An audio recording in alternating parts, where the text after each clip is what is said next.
Okay, so I've got my Renegade Krome all stripped down, and here you can see that the airbrush is free from any obstructions through the front end of the airbrush. Well, I can see right through anyway, even if the camera can't.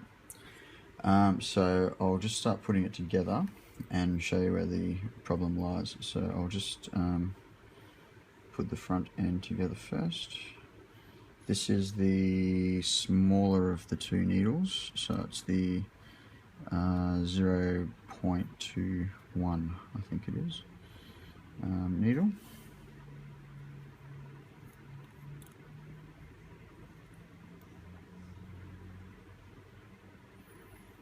Okay, so the front end is done. Okay, all of these parts have been lubed with Badger's airbrush juice.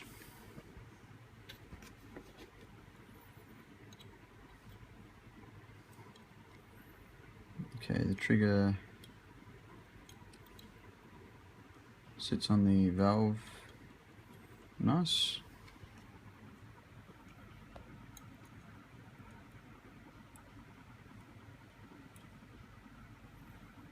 I always struggle with this part.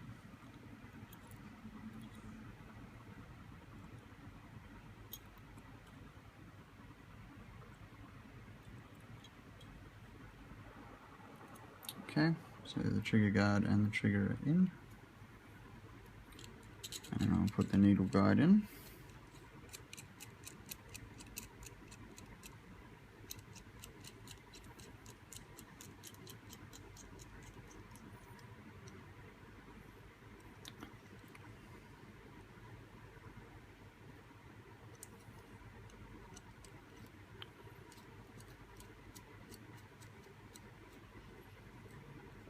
Okay, so that's set fairly tight, so it should have a good spring action.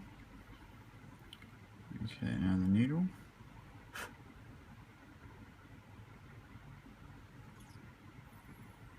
Okay, it meets a little bit of resistance there, but not too bad, and I think that's normal as it goes through the bearing.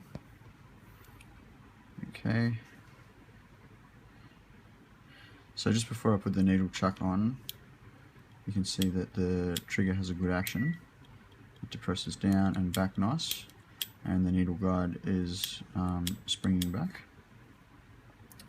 Now I put the needle chuck on, and it stays in the back position. And I have to push it forward slightly with my hand to get it back into the normal position. And you can see that when it's in this position, the trigger is quite loose until it's pushed right back into the normal position. So that's the biggest problem at the moment, is that the trigger is not snapping back as it should. The needle is really stiff. There's no smooth action to it, and when I've got airflow going through it, and the trigger is depressed on the air valve, I'm getting some backflow through the cup as well. But this is the main issue. You can see that after a few goes, it tends to work itself loose again, but it should be snapping back. It slowly slides back, and that's the same with the 0.33mm needle and with the 0.21 needle. So if anyone can help me with this issue, I would very much appreciate it. Thank you.